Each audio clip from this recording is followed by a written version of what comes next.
do you want to? Oh, great. Excellent, thank you. Okay, welcome to Algo Hour, everybody. We are honored to have Kshetrajna Raghavan today. First of all, like, he allowed me to call him K, as we always do. So first of all, happy belated birthday, K. K is a staff data scientist at Shopify. And actually, we were talking about the cool things that he's building at Shopify for a long time. And he happily agreed to give a talk on that. So he's going to talk about basically product classification using NLP and Computer Vision today. Like, a bit of his history is that I work with Kay at the Stop Hub, with Derek as well, who's here. And since we were there, we were in touch, and I've been always learning from him. He always is full of ideas and, you know, innovative approach to solving problems. And I'm very happy that he agreed to share this with us. It's something that we definitely try to go towards, and I think it will be very useful for Stitch Fix. With that, we are going, like, Kay, please, if you want to share slides, take over and do that. And we decided to stop in the middle of the discussion in different parts so that we can address the questions. Please put them in the chat, or whenever Kay asks, like, stops basically for answering the question, please unmute yourself and ask the question. That's it. Kay, please. Sure. First of all, thank you for your wishes, Jawad, and the very kind words in introducing me. I hope you haven't oversold me, but let me start by sharing my screen and then get through with it. Can you see my screen? Yes, yes, yes. Perfect. So first of all, thank you for inviting me here. I'm super excited to be here at Stitch Fix with you folks and to be able to talk about some of the work that me and my team at Shopify have been doing. A quick introduction for those of you who are not familiar with Shopify. We are essentially one of the leading global e-commerce companies who we providing trusted tools to start, grow, market, and manage a retail business of any size. Our mission is to make commerce better for everyone with a platform and services that are engineered for reliability while delivering shopping experiences for our consumers worldwide. And with that said, within Shopify, I work for a team called Commerce Algorithms. Me and my team are currently focused on building a product understanding engine. What this basically means is that we build algorithm-driven products around the domain of product metadata extraction, so that we can build products that make our merchants more efficient and basically bring impact to our merchants. So with that said, here's a quick overview of some of the things that I want to be touching today. While I've tried to touch different components of our system, I would be more than happy at the end of this presentation, or even in the middle during questions, to dig deeper into specific areas or components of interest. But having said that, I'll start by discussing what product understanding itself means at Shopify and why we think it's important for our merchant success. Once that is defined and well understood, I will talk about the different ways in which we formulated this as a machine learning problem, and also the specific modeling techniques that we took to solving this problem. And then I'll go through some of the scaling requirements that we had and the infrastructure that we had to build to be able to support a product of this magnitude at Shopify scale. We'll then talk about what I consider the most fun part of the project for me, which was how we surfaced up our recommendations to our merchants and then helped build better workflows that makes them more efficient. And then finally, I'll talk about the vision we have for this and where do we go from here. So anyways, the first thing was, I've been talking a couple of times now about product understanding. So what is product understanding? If you can read that on my screen, this is the mission we set ourselves, right? Essentially, we want to build a service that extracts useful metadata around around products that our merchants are selling, right? This will enable us to build various applications and also tools for downstream products that our merchants can leverage. An example of this could be various internal teams can use our predictions for analytical purposes. It can maybe be used for helping merchants with better marketing strategies, to make search and discovery better, not just in our own Shopify stores, but across different channels that our merchants rely on us to be able to sell.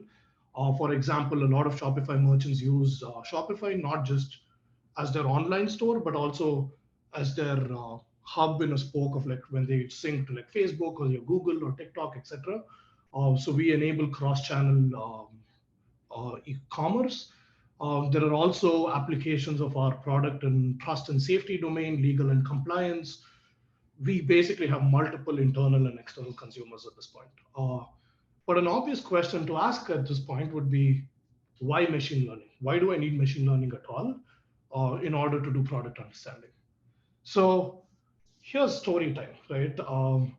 Let's walk down memory lane. I don't know how many among the audience have used Shopify before, but for those among you who have used Shopify 6 months before or even prior to that, you will find this page very familiar, right? This was the product admin page at Shopify. This is where merchants would come to create and update their product. In this instance, you see that I'm using my two dogs as my brand ambassadors, basically, to help me sell a dog bed, right? And as a merchant, I have a lot of flexibility to add the fields that are useful to me, right? I can add the title, I can add a description, I can add vendors, product type, collections, tags. There's a lot of flexibility there, right? I would normally use all of these fields to organize my products and catalogs internally. Remember, we aren't a marketplace. We are a platform that enables independent and small businesses to do their e-commerce. So none of this is standardized, right? Like merchants are allowed to set their own tag, they're allowed to set their own vendor. All of that is free form, right? I want to draw your attention at this point to that one field in there called the product type, since this is a field that we will come back to later in this presentation. So if for those of you who are looking, that's in that bottom right-hand box that I have highlighted. There is a field there called product type, and that's important. In addition to all of these text fields, you can also see that I can add multiple images for this product. All of this gives me amazing flexibility as a merchant, right? It means that as a merchant, I can add my own variation for any of those fields. The product type field in particular comes closest to what we would define as a category, right? But it still falls very short since it's not universal and it is custom to every merchant, right? Like me and Jawad could be selling the same dog bed, and I could have the product type as my custom dog bed, and Jawad could be calling it Jawad's amazing dog bed, right? So there is no standardization there, and it's custom to every merchant, which is great from a flexibility perspective, right? But this creates a challenge for us at Shopify, since it makes it very hard for us to understand what our merchants are selling. This problem is further compounded by the fact that as our merchants sell these products in various channels like Facebook, Google, TikTok, Pinterest, whatever, those channels require very structured metadata to help in things like search and discovery. If someone were to, so let's say I sync to Facebook, and if someone were to go into Facebook today and Facebook shops and search for dog bed, this product is highly unlikely to show up on the search from Facebook shops because it isn't tagged correctly, right, as a dog bed within Facebook. So clearly, extracting more structured metadata can only be beneficial for our merchants. In fact, it is sometimes vital in some workflows like sales tax calculations, especially here in the US. Every state has its own special legal requirements around things like sales tax calculation, which depends on what the merchant is selling. So sometimes it is very crucial for us to be able to understand the category itself. So what do I mean by that, right? What do I mean by standardized metadata, right? Like, let's again take a look at my dog bed, right? And let's think about the metadata that we would expect to have in order to understand what I am selling, right? So here's a couple of examples, right? We see that this dog bed is gray color. It's rectangular shaped with a fill material of memory foam, right? A lot of us are familiar with these different attributes from our experiences with online shopping. We've all searched at various points and filtered on various platforms to get relevant results. These attributes help define and organize products. The key thing to remember here is that the value of each attribute isn't just that there's an attribute, but it comes from a controlled list of finite values. As an example, there are a limited number of shapes a dog bed can take, right? Let's say oval, rectangular, and semicircular. Every dog bed that is sold by any merchant will need to belong to one of those categories. The focus of this discussion for the rest of this talk is going to be on that first box that you see on top, which is the category, and how we built a machine learning model to predict on it. And at this point, I'm going to stop and see if there are any questions I could answer so far.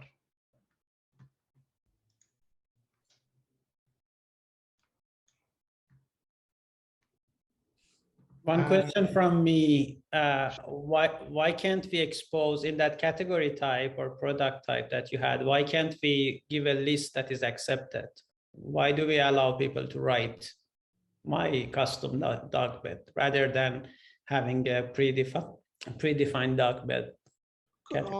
Great question. And we will touch a little bit upon this later when we show how we interact, how merchants interact with our ML.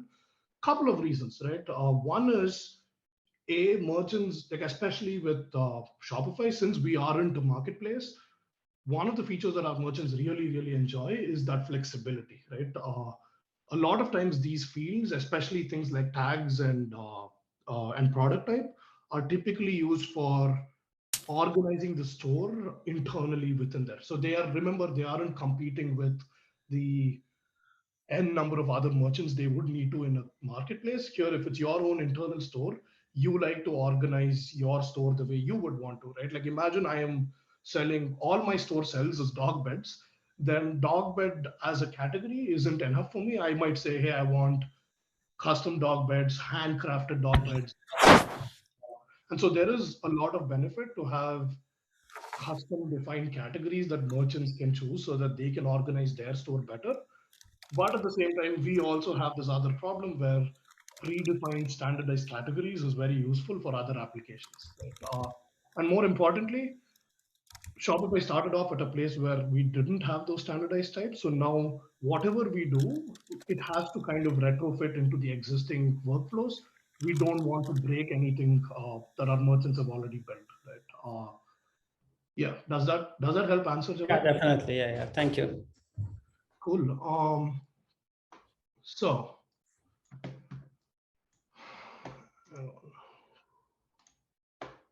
having said that, so let's focus now on the specific task that we built our initial model for. Like I previously mentioned, the first data point that we wanted to predict on for all our products was the product category. So in that example, I would want to look at the image and I would want to look at all of the features that I have and predict that, hey, this is a dog bed. Right? So in reality, in order to do this, it's a twofold problem. It isn't like, so first, I have to come up with a taxonomy or a controlled list of products, right? It's very easy to say, hey, I want to predict a category, but how do I know what my allowed list of categories itself are, right? We did a quick count of the different merchant-defined product types that we have in our system, and it revealed that there are tens and tens of millions of different types of products in our database if you look at the merchant-defined types. So it was a little too custom for us to be able to use it very efficiently. So clearly that number is too high. So we needed to come up with a taxonomy that's more manageable and useful, right? If I manage to do that somehow, then I come to my second problem, which is the actual machine learning problem, right? Which is, so now I have my taxonomy. Do I have some sort of machine learning service that I can use to categorize products into? Every product that our merchant sells will be categorized into one of these, one of the categories from the taxonomy. Just to give you a sense of the scale of the problem, we are talking about multiple billions of products that Shopify has sold, right? And it is not just new products that get created, it's also historical backfills and billions of products that we've sold. So how did we solve the first problem? Well, we basically piggybacked upon an open source taxonomy that exists.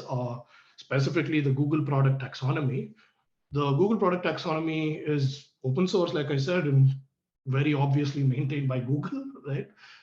As you can notice, though, that the categories here aren't a flat list, right? Rather, they end up being a hierarchical tree-like structure. So an example for this would be animals and pet supplies, right? Like that's your level 1 category. Within animals and pet supplies, you now have additional categories such as pet supplies, dog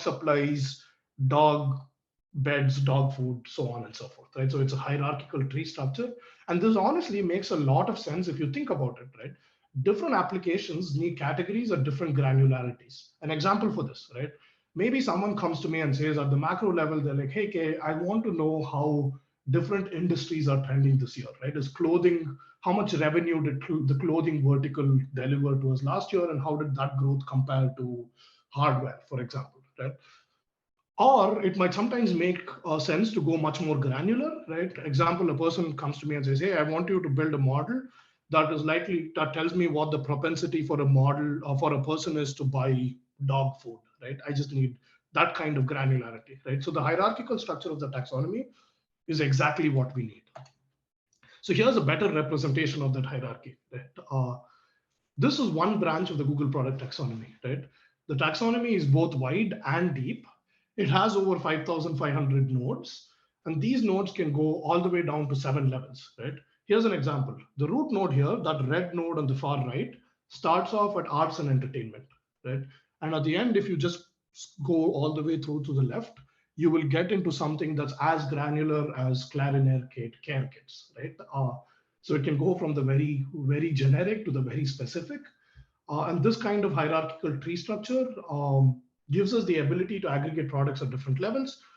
But it also makes machine learning painful, right? It's very hard to train. Most of us are used to flat classification problems. How do I now make predictions in this hierarchical tree structure, right?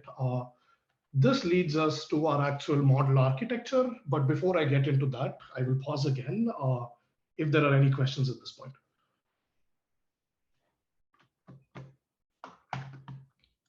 I have a quick question.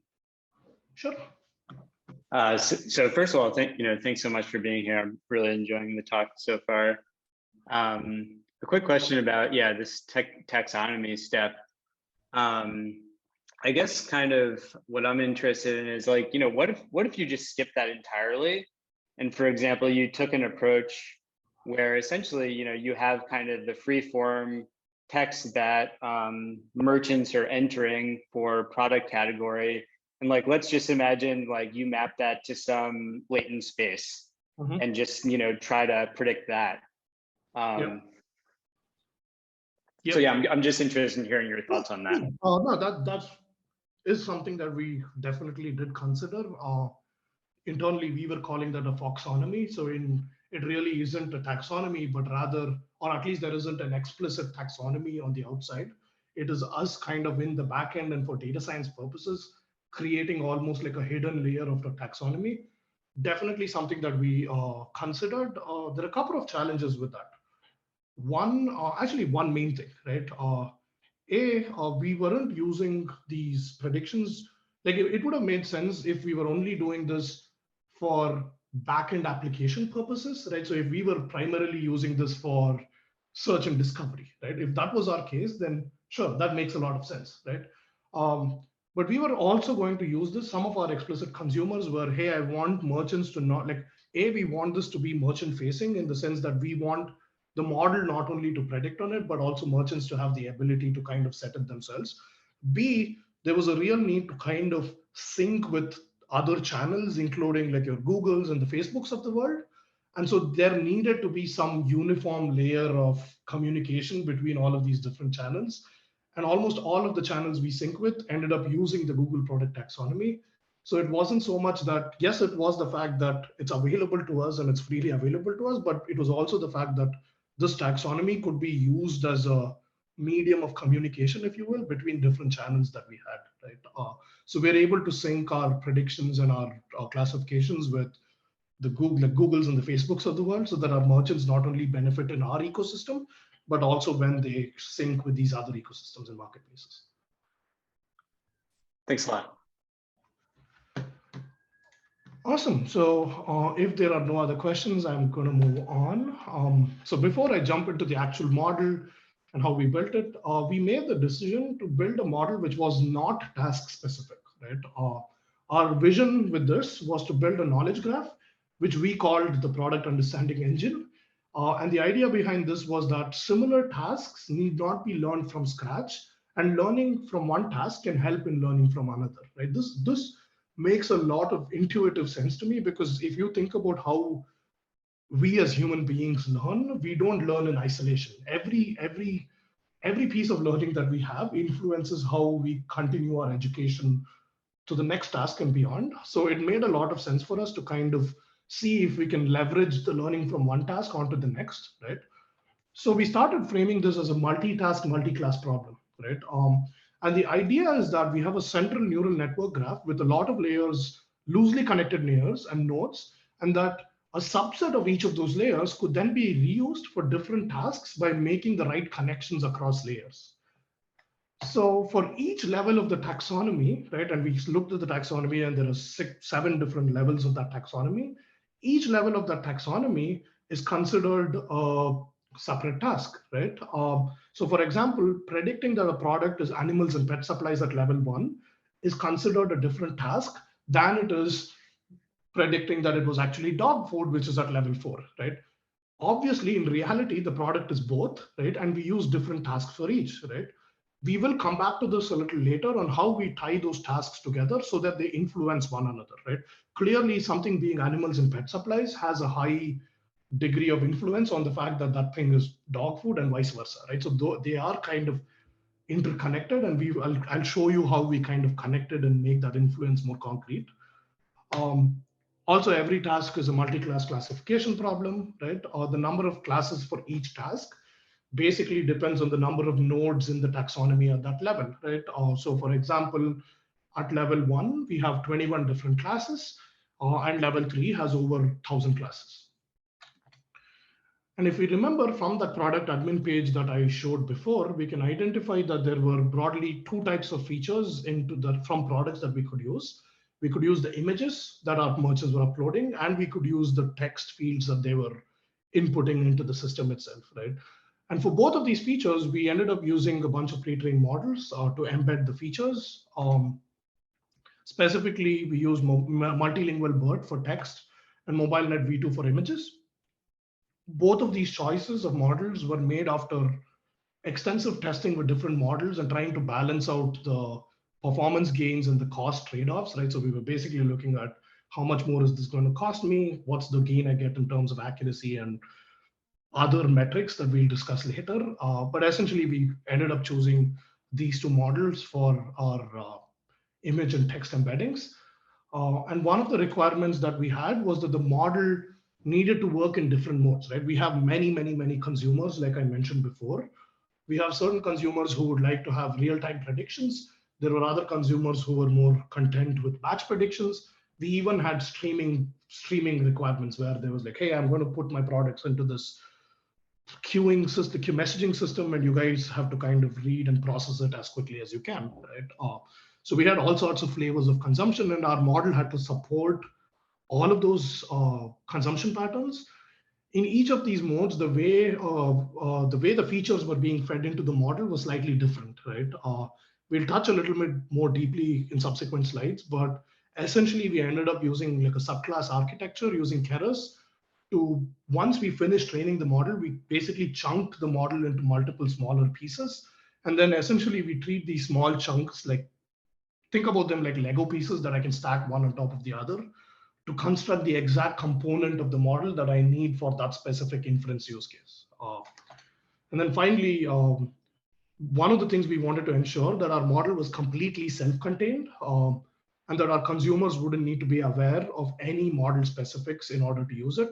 For example, one of our consumers could be a front-end or a back-end developer who just wants to call our model using raw text and raw image. I did not want that engineer to be aware of all of the text cleaning that we did before it can get used by the model, right? So we literally use TensorFlow transforms to persist stateful transformations. Yeah, so that was these are kind of our principles on which we built our model architecture. So having said all of that, now let's actually finally take a look at the model architecture itself. Without getting too much into the specifics, and this is a very rough schematic, here is a schematic of the model for the first two levels or first two tasks that we gave it. Right? We start by feeding in the raw text and the image as separate inputs through their corresponding embedding layers, right? So BERT and MobileNet V2. We then pass the combination of both of those embeddings. We basically concatenate those two things, and we pass it through hidden layers of some multi-layer perceptron to predict on the first level of the taxonomy, right? So the first level of the taxonomy has 21 different categories. Level 1 output literally looks like a logic array of 21 values, right? What we then do is we combine the output of this level with the original embeddings that we got from our BERT and MobileNet V2, and then pass it through to the next multi-layer perceptron layers in order to do the same thing for the second level of prediction, right? And we keep doing this until we hit the deepest level of the taxonomy. So eventually we end up having seven different levels, seven different tasks. So each level or task is treated as its own separate thing with this architecture, but it does ensure that the parent predictions influence child predictions. In other words, if I predicted, let's say, animals and pet supplies at level 1, then dog food should have a higher likelihood of being predicted at level 4 compared to, I don't know, drill bits, for example, right? And like I mentioned before, there are basically 7 levels in the taxonomy, 5,500 nodes. A couple of things I want to point out here, right? One, during training, right, or during the forward pass of the model, the output of the parent node influences the child. Like that's clear, right? So we take the output of level 1, concatenate it with the embeddings, and then pass it through the layers for level 2 output, right? So clearly the parent level influences the child levels during forward propagation, right? During back propagation, on the other hand, something interesting happens, right? The way Keras handles it and the way we wanted it to handle it, right, is that the losses of each level, each output, right? So we end up having 7 different output layers. The losses of all 7 output layers are combined into some sort of weighted combined loss function. And then we use that weighted loss function to calculate the gradients and then perform the back propagation, right? What this means is that the performance on the lower levels can actually influence the weights at the higher level layers of the model and nudge the model in the right direction. So for example, let's say the model predicted that level 4 was dog food correctly, but it made a mistake at level 1, right? So it said, instead of saying animals and pet supplies, it said clothing and apparel, right? During back propagation, what would happen was that the layer weights will get nudged in the right direction, not just because it made a mistake in level 1, but also because it got level 4 correctly, right? So it has that compounding effect. And then we handle class, like we have a pretty imbalanced data set. Our merchants tend to sell certain verticals a lot more than others. We handle this basically by adding class weights during the training stage, right? So as you can probably imagine, this model can end up being very big and complex. In actuality, the model has 250 million parameters that are trainable. Furthermore, we have a labeled data set that has 450 million products with labels to train on. This causes us the problem of scale, right? It's a good problem to have, but in the end, we ended up using distributed TensorFlow across multiple machines, multiple GPUs. We performed various optimizations to ensure that these resources were being used optimally, right? A lot of times what we noticed was GPU utilization would kind of max out, but the memory wouldn't, so on and so forth, right? So we had to tailor our training pipeline to make sure we were optimally using all of our resources. All of this at the end was trained on our own in-house machine learning platform, which was built on top of GCP. One thing to keep a note in all of this is that during all of this process that I'm talking about, we are completely taxonomy unaware, right? What that means is that while we feed the shallower, while we feed like level 1 predictions into level 2 and 3 and so forth, it does not guarantee that the deeper level predictions will strictly be a child of the parent prediction, right? So there's nothing at this point that stops the model from saying, hey, your level 1 prediction was animals and pet supplies, but your level 2 prediction is hardware toolkit, right? Like there's nothing that stops the model from doing that, right? And we will come back to this and we will fix this during inference, right? So here's a few requirements that we had for scale of the system, right? Before we talk about predictions, historically, Shopify has had multiple billions of products from many millions of merchants, and we've collected tens of billions of images for all of these products, right? Every time we train a new model and we think we have a model that is better performing, we will have to perform a historical backfill of predictions for all of these products, right? Furthermore, since we have tens of millions of products that get created or updated on a daily basis, it's a requirement that we kind of, with a certain SLA, make sure that the predictions are fresh for all of these new products that are getting created. So why am I mentioning all this? Well, to basically emphasize that it's a non-trivial task to make predictions. Even if I have a perfect model that's really good, it's a non-trivial task to be able to scale it out in real time and streaming for this scale of products that we want to predict upon. Furthermore, since like I already mentioned, we have multiple consumers who have different consumption patterns, and we have to kind of support all of those consumption patterns, right? And I'll stop here briefly for any questions if there are any. I had a quick question about the training set. How did you have a training set that was well labeled according to the taxonomy you wanted? Yeah. So this is also one of the reasons we use the Google product taxonomy, right? Not entirely, but one of the reasons. So you know how I mentioned that merchants use us as a central hub basically to sync to these different channels, right? So we have Facebook and Google and TikTok, right? Google's an interesting channel because a few years ago, one of the requirements of any Shopify merchant syncing to Google was that Google would enforce a policy where they had to manually set one value from the Google product taxonomy in order to be able to sync with Google, right? So we essentially got lucky because of a policy that Google had, merchants were kind of forced to set this. So we collected all of that information. And so we ended up building this massive data set of about 450 million records of labeled data. Google then, I think, got rid of that policy a few years ago. So the volume of new data that was coming in before we built this model had kind of slowed down, right? So does that answer your question? Very much so, yeah, thanks. Were there any other questions? I have a quick question in terms of the number of images. They seem to like drastically outnumber the number of products. Like how did you get so many images per product? Yeah, remember, there is no requirement that you have only one image per product, right? At Shopify. No, yeah. I just like, it's like the numbers are like, it's like 100 times more. Like I'm just like, I would imagine you would have like 4 images that merchants would upload for a product, not 100. Oh, let me go back. Where do we have that? Did I put those? Okay, let me see what I said. I said, so without revealing the exact numbers, I think I said there are multiple billions of products with multiple tens of billions of images, right? So it roughly averages into, like, if you look at the median number of products median number of images per product, I think it comes down to like 5 to 10 images per product, which is very much in line with our.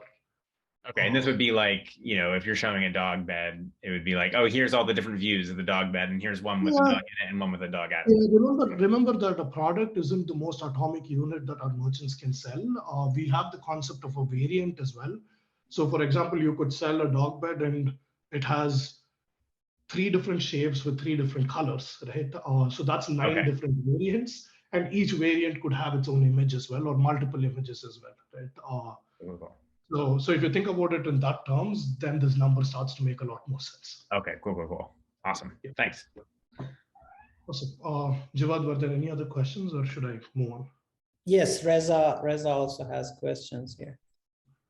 Hi, I'm enjoying the presentation. Thank you. I have a question. So I got access to your blog post and I saw that for raw text, you're using a bunch of different fields from the product, right? Have you considered using client reviews as an input here? Client reviews on items. Can you say that again? I'm not sure I understood the question. Have you considered using client reviews on items as an input for the model? Not sure I fully understood, but is your question? Client customers comment and reviews on the item? Like customer reviews. Honestly, no. It's an interesting idea. Yeah, no, I can't in all honesty say we've considered that. I will tell you what we are considering. One of the things we do, and like you mentioned in the blog post, we say that we basically take all of those text fields and kind of concatenate them into this blob of text and then send it to the model, which is great. But what we did want to do is kind of add context to it, saying, hey, this piece of text came from the title, right? This piece of text came from the description and so on and so forth. And then kind of, and BERT is perfectly capable of knowing those different segments within a text. So that was kind of where we were going with it. Client reviews, yeah, I don't have anything smart to say right now other than the fact that I haven't thought about it. Awesome. Yeah, the reason I'm asking is because as a Citrix, we're like building a lot of stuff around client feedback and extracting information from it. Yeah, I think at this point, I will say, especially my team and product understanding, the philosophy at which we're building these things is the merchant knows best, right? Like we are trying to categorize products, and we use information that comes to us from the merchant, and we assume that the merchant knows best about his or her product. I can see use cases where things like, again, I go back to search and discovery. I can see use cases where there it might actually make sense to have additional information that comes not from the merchant or the seller, but actually from the buyer or the client. And I see those applications, not something that we have considered so far. Awesome. Cool. Matt, do you have another question, or the hand was up from the previous question? Apparently not. Just asking you, I have another question, but just I wanted to check with you, like how we are doing time-wise. If you think we don't have time for more question, then yeah, let's continue so that maybe we can come back to the questions. Okay, that's good. So let's continue. Cool. So we did this.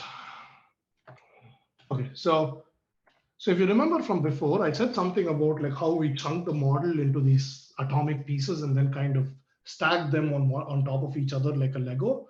So here's how that looks like, right? First, we start by separating out those embedding layers, right? So we've used those embedding layers to train the model.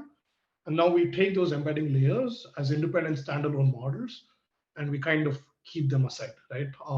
And these are primarily used for streaming and batch applications, right? Where we might want to actually store the embeddings for downstream reuse and reconsumption. Maybe we want to cache the embeddings for efficiency, whatever, right? So it's basically, these are used to store embeddings, right? Next, we have downstream layers for various multi-layer perceptron. In this specifically, all of those layers that came below the embeddings where we were feeding into level 1, level 2, all the way through level 7. There's the actual embedding to the probability or the logit score model, right? This literally takes in the two embeddings as an input, and it outputs the raw logit scores for every task or every level. And then finally, we have what we call the probability to prediction model, right? In reality, I use the word model here. It really isn't a model. It's not trained. It's basically a mechanism for us to enforce the taxonomy structure during inference time. Remember, I told you that during training time, the model is unaware of this is the way in which we kind of enforce taxonomy post Like I use the word post prediction, but it actually happens during prediction, right? It's all baked into the model object as in, like in TensorFlow, right?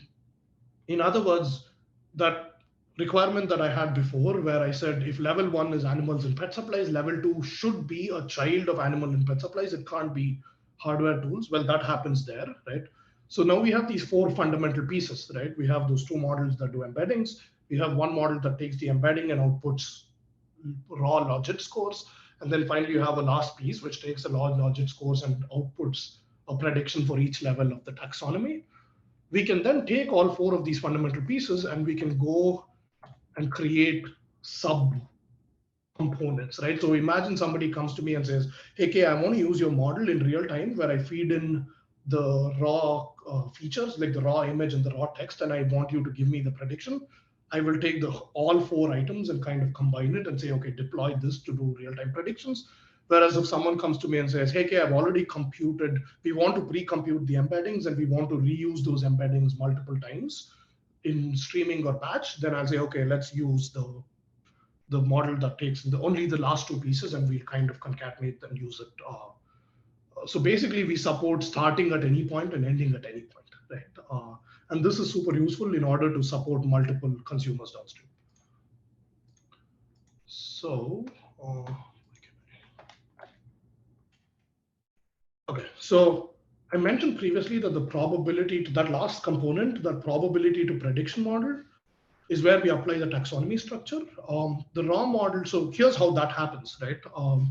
So it's not like a trained model, like I mentioned. It's basically a logic where, let's look at that flow that happens, right?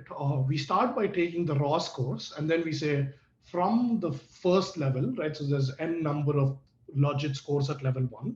We say pick the one that's the highest, and let's consider that as my level 1 prediction, right?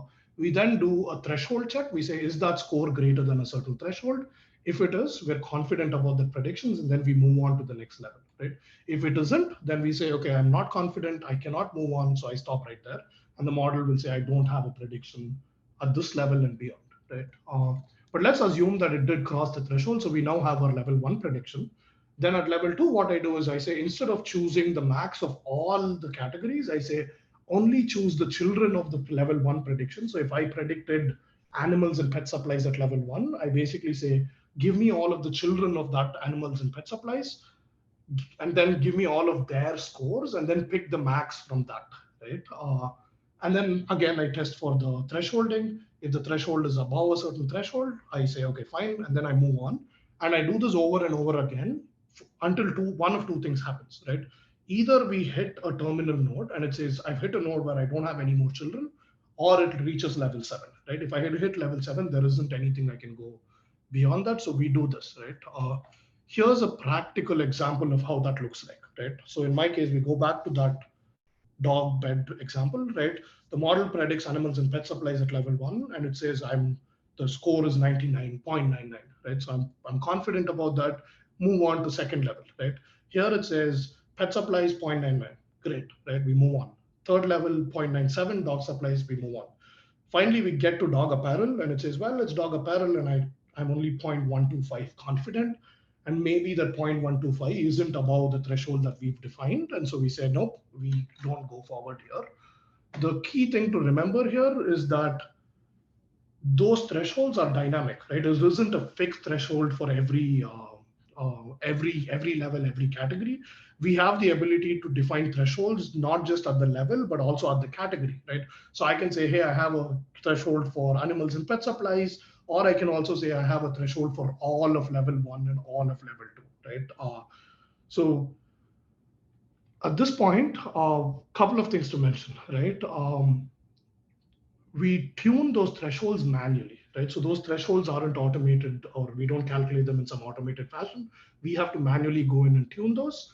The main reason for that is that thresholds impact multiple metrics, right? It impacts how precise our precision or accuracy or recall. It also impacts our coverage, right? And coverage is basically defined as the number of products that have a prediction divided by the total number of products, right? Clearly, the stricter the threshold, the more accurate the model is, but the lower the coverage becomes, right? So then the question is, which is more important? Is threshold more, is coverage more important, or is the accuracy more important? The real answer is I don't know. Right? It's up to the merchants. Like we have to measure it based on merchant feedback, and at this point we're like, I don't know which is more important. So the way we ended up tuning thresholds was to anchor one of those two things. And I said, okay, I know that I need a minimum of 80% coverage. Can I anchor coverage at 80% while trying to maximize my accuracy, right, or my precision, right? So that's kind of how we optimize tuning the thresholds. It also gave us the additional ability to put some checks and balances. For example, there are certain categories that are sensitive, like religious and ceremonial, for example, right? If somebody was selling an item that's religious and ceremonial, I wouldn't want to accidentally misclassify it as something that could be offensive to them. So we tend to kind of be extremely careful and manually tune thresholds for certain sensitive categories, right? So that's something that is super needed, right? So the thing that I would highlight here is no matter how sophisticated your ML is, right? We found in our experience that it's always better to have that at least one level of human levers that you can pull so as to have some control over what happens. I'll quickly gloss over this, right? Some of the tools and technologies we used. Most of our raw feature generation is done on Spark. Our image pipeline uses a combination of different Google Cloud services to click from when the merchant uploads an image to when it lands into our inference system. The core modeling itself is done on TensorFlow and TensorFlow Extended to do stateful transformations, trainings, metrics, and evaluation. And obviously, the inference stack varies by our consumer, right? Whether it's real time, whether it is streaming, batch, it varies, right? So that story I was telling before about our admin page, and this is my favorite part of our conversation. Remember how I showed you that admin page from before? This is how it used to look, right? Where we had all of those fields. Remember, let's go back to that product type field, right? And earlier merchants could say my custom dog bed. We made a change. Now that we have a model that's predicting things, we made a change. Today, this is how it looks, right? So what we did is we took that product type and we split it into two things, right? So we said you could have your product type, which is custom like before, which was that my custom dog bed. But we also have this other thing called a standard product type, right? Or standardized product type. And you see there that there is dog beds written there. Now the merchant still hasn't put it in. That is the prediction that the model has made, right? So based on all of the information that the merchant has provided, the model says, hey, I have a recommendation for you. It's dog beds. Do you want to accept, right? The merchant now has the option of either accepting it, rejecting it, or completely kind of ignoring it. All three are acceptable, right? But in this case, the happy part is that the merchant accepts it. It's now set as the standard type, and now it can be used across multiple channels, tax calculations, search and discovery, whatnot, while also giving them the flexibility to have their own custom type, right? Which is my custom dog bed, and they could use that for internal purposes while also leveraging the standard type in more streamlined marketplaces kind of applications, right? And this creates a feedback loop, right? Like you can see how we are presenting our prediction to the merchant. The merchant now has the ability to interact with us. And so now remember when somebody asked me, how do you collect fresh training data? We were reliant on Google setting it to us before, but now we've essentially created a feedback loop. And this is allowing us to not only check how good we are, but also things like, can I get fresh data? Can I measure drift, right? Can I measure all sorts of things, right? And this is giving us the flexibility to do all of that, right? And finally, here are some of the metrics. Very similar to a typical classification problem, except we are now in a hierarchical scenario. So instead of talking about precision recall, we talk about hierarchical precision, hierarchical recall. The formulas of which I have added there, but essentially it says, if I have n number of ancestors, how many of those n did I actually match and how many did I not, right? It's basically looking at that. We have coverage, which I already mentioned.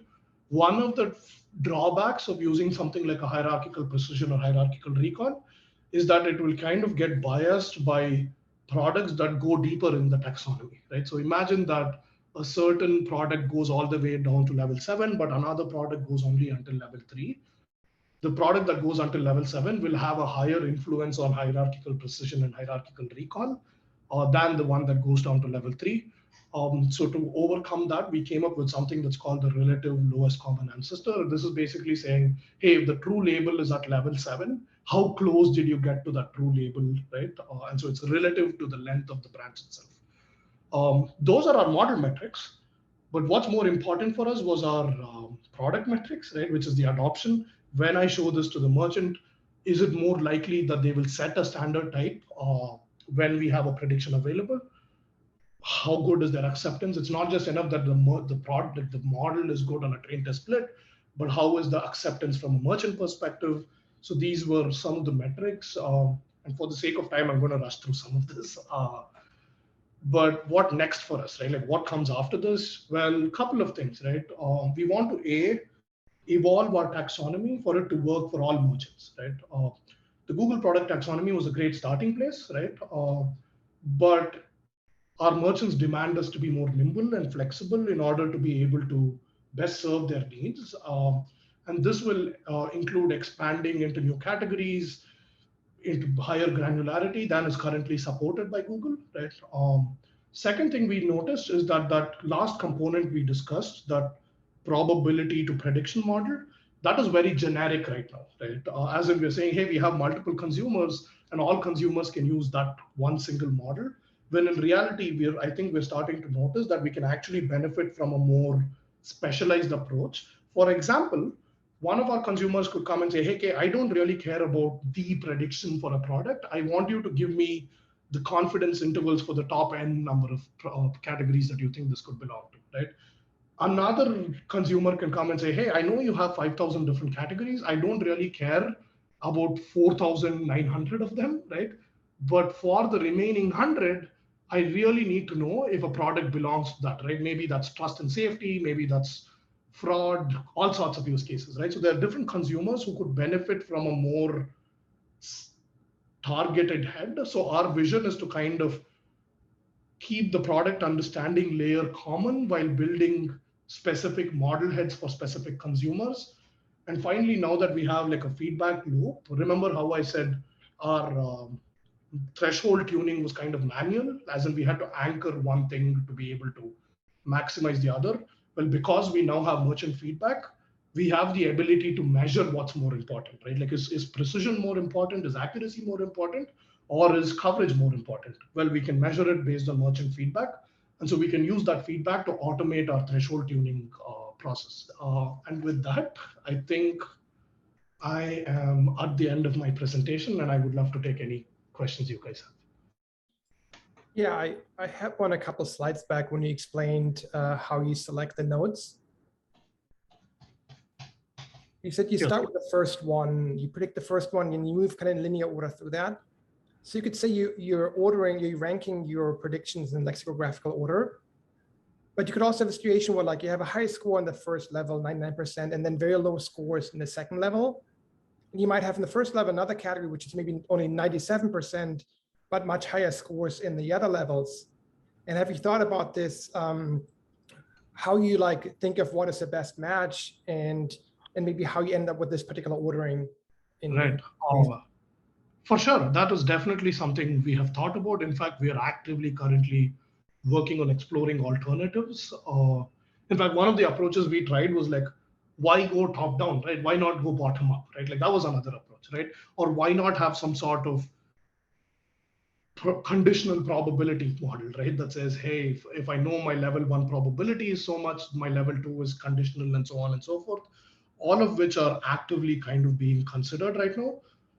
All I can say is at this point, the two things happened, right? One, I think the model that we have right now and this flow of going top down seems to be relatively stable and working.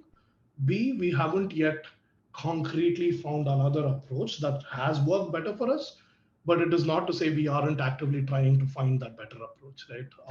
And to be extremely candid with you, right now, there is no, based on all of the merchant feedback we've been getting, improving the model metrics isn't the highest priority right now, right? because the end goal, if the end goal is to get the merchant to adopt and say, hey, I know you predicted this, I either agree with you or they change it and say, this is what I actually think is it, that is success for us, right? So in terms of success for us, it's less about is the model correct? It's more about is the model leading us to an outcome that's favorable to us, which is essentially adoption by merchants. Thanks. Thank you very much. We are basically at time, but maybe one more question. Ed, do you want to ask? Yeah, thank you. I'm wondering about kind of like the motivation behind taking a hierarchical approach versus just like treating kind of every terminal node as just kind of like a flat list that you're trying to, predict the most probable. Yeah, for sure. So a couple of reasons, right? One, some practical considerations, right? One, the Google product taxonomy, remember, isn't, A, we didn't develop it, right? B, it was designed specifically by Google for their specific use case, right? What that means is we've seen a ton of examples where the merchant is selling a product that doesn't necessarily fit very well into any of the leaf nodes, right? So the merchant will look at the taxonomy and say, well, I know you have all of these leaf nodes. None of them are kind of right for me. So I'll basically select one level. Let's say I don't have any specific clothing item, so I'll just stop at that clothing and I won't go down any level deeper. So there is that, right, which is the taxonomy itself isn't perfect. So maybe a higher level of granularity sometimes is useful. Well, sorry to interrupt, but like, in theory though, you could like, you could make it such that like, for a certain product, the label, it has the terminal node at like the first level or something, right? Sure, but then every node is then a terminal node, isn't it? Mm-hmm. Oh, well, I'm sorry, no. Well, I guess the terminal node is just, it doesn't, it's kind of like level agnostic, but like a terminal node that's like, at level 3 would basically be, it would, right, it would just be kind of like one label, but it would also, kind of be the third level associated with, the two levels that branch out to it. Yeah.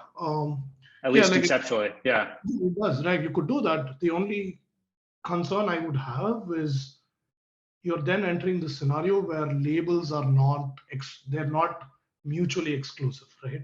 So for example, merchant 1 said, hey, my product is clothing, right? And then merchant B comes in and says, hey, my product is t-shirts, right? And now we say, hey, both of those are labels, right? So we have label A, which is clothing, label B, which is t-shirts.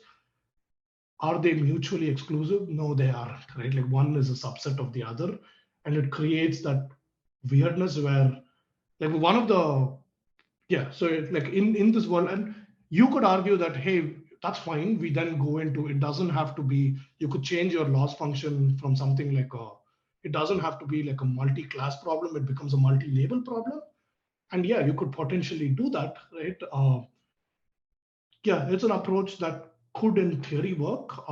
We took this approach just because we wanted the ability to have these roll-ups that we could do, right? And again, I think going back to your previous question, we could have a flat label and then have like a taxonomy behind the scenes that kind of rolls it and maps it back into the Google product taxonomy.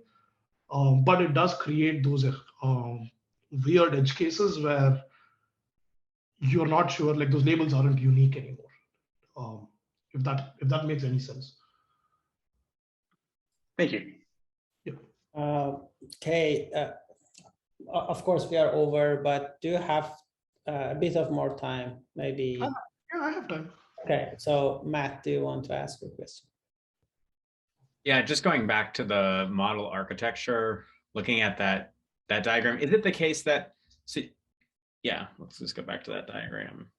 So are you get these two different embedding layers, the BERT and the vision layer, and those are pre-trained?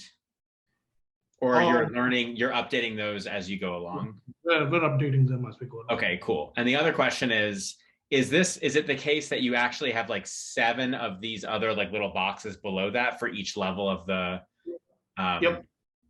Okay, Yep. cool. And sorry, the input to the next box that would correspond to the next layer, would that just be that it wouldn't be the BERT layer or the vision layer again, it would just be the output of the box, right? No, so the BERT and the image layer is always, it's consistently fed into every level. Oh, okay, it's consistent in addition to the hidden layer. In addition to the previous level, yes. Okay, cool. And then one other question, sorry. I would imagine that the hierarchy is different levels, like so you have this like taxonomy, and different product categories have different levels that they terminate at. Mm-hmm. How do you handle that? Is the question, how do I handle different lengths of the taxonomy? Different Yeah. length of Yes. Yeah, we basically introduce a fake node. So let's say like something ends at level 3, level 4, 5, 6, and 7 basically get like a dummy category ID. So every product in principle has 7 targets, right? It could be that a few of those targets are a dummy variable, right?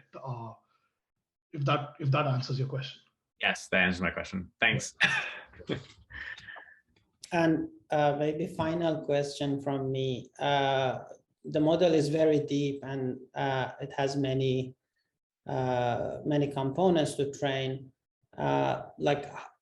Did you find that you really need in the order of billions to train it, or No. Did you see some saturation somewhere? There definitely is a saturation. In fact, one of the things that we are currently evaluating is, do we really need all of those 450 million rows of data, right? The problem was we had like an old stale data set before, right? Like, and I told you, like, we didn't have a lot of new fresh data coming in, but now we do, right? Like now that we've introduced this workflow that's going into the merchants, we do. We've actually had some very promising results where we've been able to decrease our data set size 20x, but also increase our performance. We're still investigating things like the stability across time and how does that, like previously the advantage and disadvantage of that larger data set was that it was data collected across a wide span of time. So in a weird way, it kind of aggregated across time, if you will, right? So the effect of drift over time was kind of minimized or like averaged over, right? One of the things we are currently investigating is, if I train a model with more fresh data, we've already seen that the performance is getting better, but is the performance stable across time? If not, how frequently would I need to retrain? Stuff like that, right? So yeah, for sure, that's an avenue that we're currently actively investigating. Okay. Thank you very much for the presentation. It was very useful. Thank you for your time, and thanks everybody for attending. Thank you so much for having me. See you. See you.